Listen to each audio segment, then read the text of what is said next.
Cayce කතාවස්තේ අපිට වැදගත් වෙන උද්ෘත කිහිපයක්. ඉතින් එහෙනම් යමු අපි විඩයකට. පළවෙනියටම පළවෙනි උද්ෘතයේ තියෙන්නේ උපමා දෙකක් තමයි මම අරගෙන තියෙන්නේ. රූපත් උපන්නාට පාටෝපේට සිරගෙයක ලුවාසේ. මේක කුණ්ඩලකේසි කතාවස්තේ පළවෙනියටම කතාවස්තුව පටන් ගනිද්දිම තියෙන උද්ෘතයක්. මේකේ කුණ්ඩලකේසිව මෙයා හරිම ලස්සනයිනේ. මෙයාගේ ඉස්සරම මෙයා සිටු දියණියක් විදිහට තමයි හඳුන්වන්නේ. හරිද? ඉස්සරම කුණ්ඩලකේසි කියලා නෙමෙයි කියන්නේ.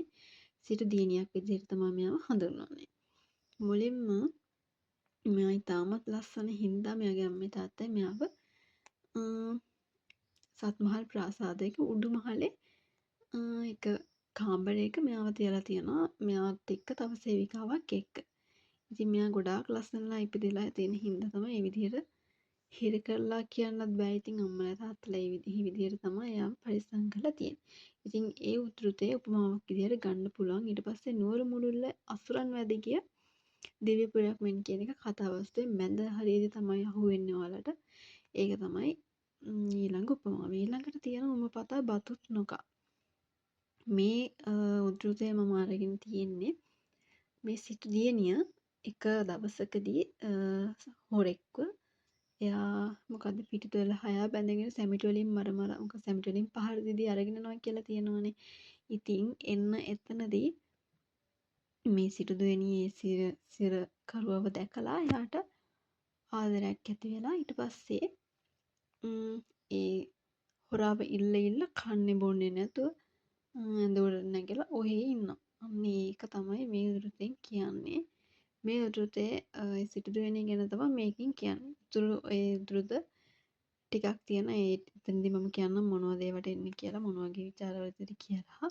ඊට උන් ලදොත්මුත් නොලදොත් ජීවත් වීම නියම නැති මියාවත් කියන උද්ෘතේ. ඒ කියන්නේ සොර දෙටුවා ලැබුණොත් කියන්නේ එයා ලැබිච්ච නැති මියාව හම්බුනේ නැතිනොත් එහෙම මැරෙනවා. ඒ තරම් බොළඳයි නේද? ඒ තරම් බොළඳයි. ඒ සිද්ධවෙණේගේ ක්‍රියාකලාපය තමයි මේ උද්ෘත වලින් කියලා තියෙන්නේ. තෙලේ හැරගෙන තුළු නුමර අපට එවනු මැනව. මේක එන්නේ සිටුදුවණේගේ දැන් මෙයා කන්නෙත් නෑ බොන්නෙත් නෑ ඔහේ ඉන්න හින්දා අන්තිමේ මෙයාගේ අම්මයි තාත්තයි තීරණය කරනවා ඒ සොර දෙටුවව මෙයාට විවාහ කරලා දෙන්න. මේ විවාහ කරන්න කලින් තියෙන උද්ෘත ටික තමයි උඩින්ම තියෙන්නේ 3ක්.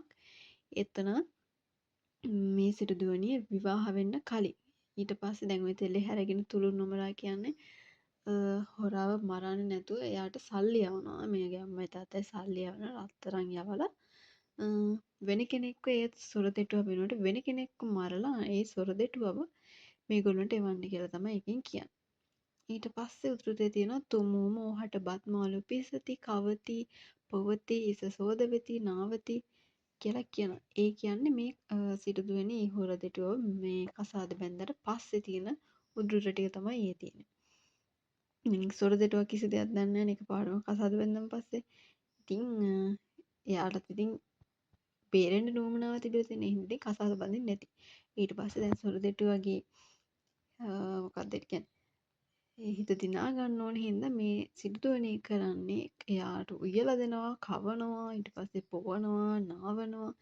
එයාට හැම දෙයක්ම කරලා දෙනවා. මොකද එයාගේ හිත දිනා ගන්න ඕනේ අන්නේ හින්දා. ඊට පස්සේ අන්තිමට ඊළඟ උද්ෘතේ ඉඳලා තියෙන්නේ දැන් හොරා කියත් හොරාම තමයි. හරිද? හොරාව හදන්න බෑනේ කොච්චර කරත් හොරෙක් නම් හොරාම තමයි. ඉතින් ඒක හින්දා අන්තිමේට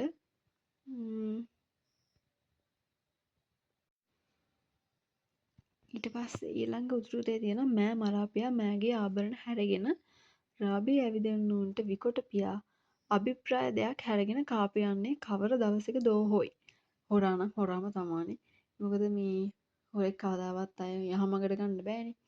ඉතින් මේ හොරා හරිද මේ හොරා එහෙම යහමගට එන්නේ නැති හොරෙක්. ඉතින් මෙයා හිතනවා දැන් කොච්චර මෙයාට කොච්චර දන්න ලස්සන බිරිඳක් හම්බෙලා තියෙනවා. සැප සම්පත් හම්බෙලා තියෙනවා. කොච්චර දේවල් හම්බුණත් මෙයාට අර පුරුදු කලින් කරපු මෝඩ වැඩ සේරම ටික ආයෙත් කරන්න ඕනලා තමයි තියෙන්නේ. ඒ හින්දා මෙයාට කොච්චර මේ සැප සම්පත් තිබ්බත් වැඩක් නැහැ. අර ගොංකම ඔලුවට ගහනවා. හරිද? ඒක හින්දා මෙයා හිතනවා මේ සිටුදුවණියව මරලා මෙයාගේ ආභරණයි සේරම අරගෙන රාබීලා ඇවිදින කට්ටියට විකුණලා කලින් කරපු දේවල් ටිකම කරන්න ඕනි කියලා මෙයා හිතනවා. ඒ තරම් මේ හොරා හෙන මෝඩ. හරිද? මේ උද්ෘත වලින් කියලා තියෙන්නේ ඉන්නේ හොරාගේ තියෙන මෝඩකම ගැන. මෝඩකම කියලා මම කියන්නම්. හරිද? ඊට පස්සේ කෙලගෙන සීගෙන යන ගමන හේයින් තොපගේ නෑයනුත් රඳවාලා යම්හ. මේ කියන්නේ දැන් මේ හොරා කියනවා මේ සිටුදුවනේ දැන් හොරා කන්නේ බොන්නේ නැතුව ඔය බලාගෙන ඉන්නවා. ඊට පස්සේ සිටුදුවනේ අහනවා මොකද මෙහෙම ඉන්නේ කියලා. ආතා ඒගොල්ලෝගේ අම්මලා කවුරු හරි මොනවා හරි කිව්වද කියලා අහන. ඊට පස්සේ කියනවා නෑ මොකුත් එහෙම කිව්වේ නෑ කියලා. ඊට පස්සේ මෙයා කියනවා මේ එයාව බේරලා දුන්නේ අර මොකද්ද මේ සුරින් හෙල්ලන පව්වේ ඒ ගලේ වසන දෙවියෝ. ඒ හින්දා ඒ දෙවියන්ට යාතනයක් කරන්න නැත පූජාවක් කරන්න ඕනේ. ඒ හින්දා මට ඒක කරන්න හම්බුනේ නැති හින්දා මම මෙහෙම මූණෙල්ලන් ඉන්නේ කියලා කියන. ඊට පස්සේ සිටුදුවනේ කියනවා ඉතින් මේ එහෙනම් අපි මේක ඒක කරමු කියලා කියනවා. ඊට පස්සේ අන්තිමට මේගොල්ලෝ දැන් ඒ ලද පස්මල් පස්සේ පැන්නුමුසු කිරිබත් ඒ දේවල් ටික අරගෙන අවශ්‍ය කළමනා ටික අරගෙන දැන් මේගොල්ලෝ සොරුන් හැල්ල ගලට යනවා. ඊට පස්සේ යන අතරමඟදී මේ සොරු දෙටුවා දැන් හින කපටිනේ. එයා කියනවා දැන් මේ ගමන යද්දි න්යාය හැමෝම එක් කරගෙන යන්න ඕනේ නැහැ. ටික දෙනෙක් එක් කරගෙන යමු කියලා කියන ඊට පස්සේ මැදක් ගියාන් පස්සේ කියන ඊළඟ උත්තරේ කියන මෙතෙන් පටන් තොප හා මා හා යත්මු සෙස්සන් ගෙන යන්න බැරිය කියලා. ඊට පස්සේ කියනවා සොරුන් හැල්ල ගල උඩට පාමුලදී කියනවා මෙතන ඉඳලා මේ වෙන කිසිම කෙනෙක් එක්ක යන්න බෑ. අපි දැන් විතරයි යන්න ඕනි. ගිහිල්ලා අපි දැන් විතරයි පූජාව කරන්න ඕනි කියලා සොර දෙටුව කියනවා. හරිද? ඊපස්සේ ඊළඟ උද්ෘතෙන් කියනවා මට බිලියමින් කම් නැත. බිලියම් පිටලාලත් ඔබ මෙතනට ගෙනන පිණිසයි. මේ සොර දෙටුව කොහොම හරි සිටුදුවණිය වරගෙන තොර පව්වට නැගලා අන්තිමේදී තමයි කියන්නේ. ඔයාව මෙතෙන්ට ගෙනාවේ මේ පූජාවක් කරන්න නෙමෙයි ඔයාව මරන්න කියලා කියනවා. එහෙනම් ඊට පස්සේ ඊළඟ උද්ෘතෙන් කියන තොප මරාපිය ආභරණ හැරගෙන පලා යන්නට යයි. ඔයාව මරලා ඔයාගේ ආභරණත් අරගෙන මම පලා මේ පිට වෙලා යන්න තමයි හදන්නේ කියලා කියනවා. ඒකත් කියනවා ඉතින් මෝඩකමට. ඊට පස්සේ සිටු දුවනේ කියන උද්ෘතයක් තමයි මේ මාත් ආභරණත් ඔබ සන්තකුව මරන්න හැද. දැන් මමත් ඔයාගේ ආභරණත් ඔයාගේ ඇයි ඉතින් එහෙම තිබිලත් මරන්නේ කියලා අහනවා. ඊට පස්සේ සිටුදුවනේ දැන් හදන්නේ මේ යට උද්ෘත ටිකෙන් කියන්නේ සිටුදුවනේ දැන් කොහොම හරි හදන්නේ මේ හොරාට මොනවා හරි කියලා කොහොම හරි මෙයාගෙන් බේරෙන්න. ඒ වුණාට බේරෙන්න හම්බෙන්නේ නැහැ. ඊළඟ උද්ෘතෙත් කියන්නේ ආභරණත් හැරගත මැනව මාතිනුත් මෙහෙ හැරගත මැනව කියලා කියනවා. ඒ කියන්නේ මගේ ආභරණ ටිකත් ගන්න මගෙන් වැඩකාරකමටත් මගෙන් වැඩත් කරගන්න ඒව දේවලුත් කරගන්න මම මරන්න එපා කියලා බලනවා. හරිද? ඒ වුණාට සොරු දෙටුවා ඒ කිසි දෙයක් අහන්නේ නැහැ. ඊට පස්සේ ඊළඟ උද්ෘතය කියනවා එසේ කලට තොපු ගොසින් දෙමාපියන්ට කියාලව. එසේ කලට අපට විනාශය කරස්ම. දැන් මම ඔයාට නිදහස් දුන්නොත් මම මරන්න තියෙද්දිත් එහෙම ඔයා දැන් ගිහලා දැන් මම මරන්නනේ කියාවේ. ඔයා ගිහිල්ලා ඔයාගේ අම්මට තාත්තටයි මේ දේ ගැන කිව්වට පස්සේ මාව මරලා දානවා කියලා සොරු දෙටුවා කියනවා. ඉතින් අම්මට තාත්තට මෙහෙම කිව්වහම ඉතින් කොහොමත් මරනවනේ. ඉතින් එහෙම කියනවා. ඊට පස්සේ ඊළඟ උද්ෘතෙන් කියනවා නොවන නම් ඇතිවන්නා පලාගෙන කන්ට නොවත් ප්‍රයෝජන නිසා වූ. නුවණක් කියලා දෙයක් තියන්නේ පලාගෙන කණ්ඩ නෙමෙයි එකෙන් කිසි මොන හරි ප්‍රයෝජනයක් ගන්න තමයි තියෙන්නේ. ඉතින් අන්තිමේදී සිටුදුවනේ හොඳට කල්පනා කරලා දැන් මෙයාගෙන් බේරෙන්න කිසිම විදියක් නැහැ. අන්තිමේදී මෙයා නුවණින් කල්පනා කරලා මේ හොරාව ඒ සොරුන් හෙල්ලන පව්වෙන් පල්ලෙහාට තල්ලු කරලා දානවා. ඊළඟ උද්ෘතය කියන්නේ බලයකෙක් නම් මේ යන ගමනේ මා සිතක් මතක්සේ වැඳගත දුන මැනවයි. ඒ උද්ෘතෙන් කියන්නේ දැන් මේ සිටුදුවනේ චූටි කපටි වැඩක් කරනවා. මෙයා කියනවා සොර දෙටුවට මේ අපි දෙන්න හම්බෙන අවසාන පාරනේ. ඉතින් ඒ හින්දා මං කැමති විදිහට ඔයාට වඳින්න ඕන. ඔයාට මේ මගේ සිතත් මතක්සේ වැදගත් දුව මැනව මට කැමති විදිහකට වැදගන්න දෙන්න කියලා කියනවා. ඊට පස්සේ ස්වාමීනි මේ කෙලවර දැක්ම මෙවක් පටන් ඔබ වහන්සේගේ මා දැක්මකුත් මාගේ ඔබ වහන්සේ දැක්මකුත් නැත. මේ මගේ අවසාන වැඳීම මෙතන ඉඳලා මට ඔබතුමාව දකින්න හම්බෙන්නේ නැහැ ඔබතුමාට මාව දකින්න හම්බෙන්නේ නැහැ කියලා කියලා එකපාරටම සොරදෙටුවව සොරපවෙන් පල්ලෙහාට තල්ලු කරලා හරිනවා. ඊට පස්සේ කෑලි කෑලි වෙට කැඩිලා සොරදෙටුවා අන්තිමේදී ජීවිතක්ෂයට පත් වෙනවා. ඊට පස්සේ ඊළඟ උරුතේ කියන්නේ හැමතැනදීම පිරිමින් උපදෙස් දනිති නැත සමහර තැනක ගෑනුට උපදෙස් දනිති. හැම තැනකදීම පිරිමි කට්ටිය විතරක් හැමදේම දන්නවා කියලා හිතුවාට සමහර තැන්වල ගෑනු කට්ටියත් සමහර දේවල් හොඳට දන්නවා. හරිද? ඉතින් මේ කතාවස්තුවේදී මේ සිටු දියණිය කොහොම හරි අන්තිමේට උපක්‍රමයක් පාවිච්චි කරලා සොරදෙටුවගෙන් කියන්නේ යව මරන්නනේ හැදුවේ. අන්තිමේදී එයා කොහොම හරි එයාගේ තිබිච්ච නුවණ පාවිච්චි කරලා අන්තිමේට එයා ජීවිතේ බේර ගන්නවා. ඉතින් මේ උද්ෘතේ මේකෙන් කියලා තියෙන්නේ මොකද්ද මේ කුසල අකුසල කර්ම පිළිබඳවනේ කියලා තියෙන්නේ.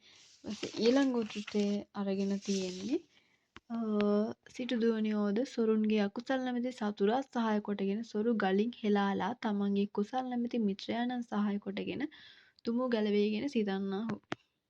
අන්තිමේදී මේ සිටු දුවනියගේ හොරාගේ තියෙන අකුසලේ එයාගේ මිත්‍රයා කරගෙන පස්සේ අකුසලේ සතුරාගේ අකුසල් නැමැති සතුරා සහාය කරගෙන ඒ සිටුදුවනගේ කුසල් නැමැති මිතුරා සහාය කරගෙන අන්තිමේදී සිටුදුවනේ බේරිලා සොරදෙටුවව ජීවිතක්ෂයට පත් වෙනවා. මේ කතාවස්තුවේ උද්ෘත විදිහට මේ කුසල අකුසල කර්ම පිළිබඳව විශේෂයෙන් අහන්න පුළුවන්. ඊට පස්සේ උපමා මොකද්ද මේ සිටුදුවනගේ ක්‍රියාකලාපය ඉස්සරම මොනවද බත්මාර පිසති කවතිපොති යන්න ඒ ටිකෙන් අහන්න පුළුවන් සිටුදුවනගේ ක්‍රියාකලාපය. ඊපස්සේ සොරදෙටුවා කොහොමද ඒ සොරදෙටුවාගේ ගති ලක්ෂණ මොනවද? ඊට පස්සේ ඒ සොරදෙටුවාගේ මෝඩකම් පිළිබඳව අන්තිමේදී කියන්නේ මොලයක් නැහැනේ හිතන්න. මියාව මාව ගලින් පල්ලෙහාට දායිද කියලා හිතන්නේ නැහැනේ. හැමදේම කියනවා. ඊට පස්සේ දැන් සොරදෙටුවා පිළිබඳව අහන්න පුළුවන්. ඊට පස්සේ සිටුදුවනේ පිළිබඳව කුසල අකුසල කර්ම පිළිබඳව තමයි මේ කතාවස්තුවෙන් අහන්න පුළුවන්. දැන් මම කලින් වීඩියෝ එකේදී මට්ට කුණ්ඩලේ කතාවස්තුවේ තියෙන උද්ෘත ටික අරගෙන ආවා. ඉතින් මේ කුණ්ඩලකේශී කතාවස්තුවත් එහෙමයි. දැන් මේ කතාවස්තු දෙකම වෙන වෙනම අහන්නත් ඉඩ තියෙන. ඒ කියන්නේ විචාරදී සමහර විචාර ප්‍රශ්න අහනවා කතාවස්තුවක් නම් කරලා මේ කතාවස්තුවට අදාළ විචාරයක් ලියන්න කියලා. නැත්තම් දැන් මේ සද්ධර්ම රත්නාවලියනේ. මේ සද්ධර්ම රත්නාවලියේ මෙහෙම හිතමු සද්ධර්ම රත්නාවලියේ කුසල අකුසල කර්ම වලින් විචාර ප්‍රශ්නයක් අහනවා. එතකොට මේ කතාවස්තු දෙකම ඇතුළත් කරගෙන තමයි මේ කතාවස්තුවට අදාළව විචාර ලියන්න ඕන. එක කතාවස්තුවක් දීලා ලැබුවොත් ඒ කතාවස්තුවට විතරයි ලියන්නේ. කතාවස්තු දෙකම දුන්නොත් තමයි දෙකටම ලියන්නේ. බොහෝ වෙලාවලදී දෙකම අහන්නේ.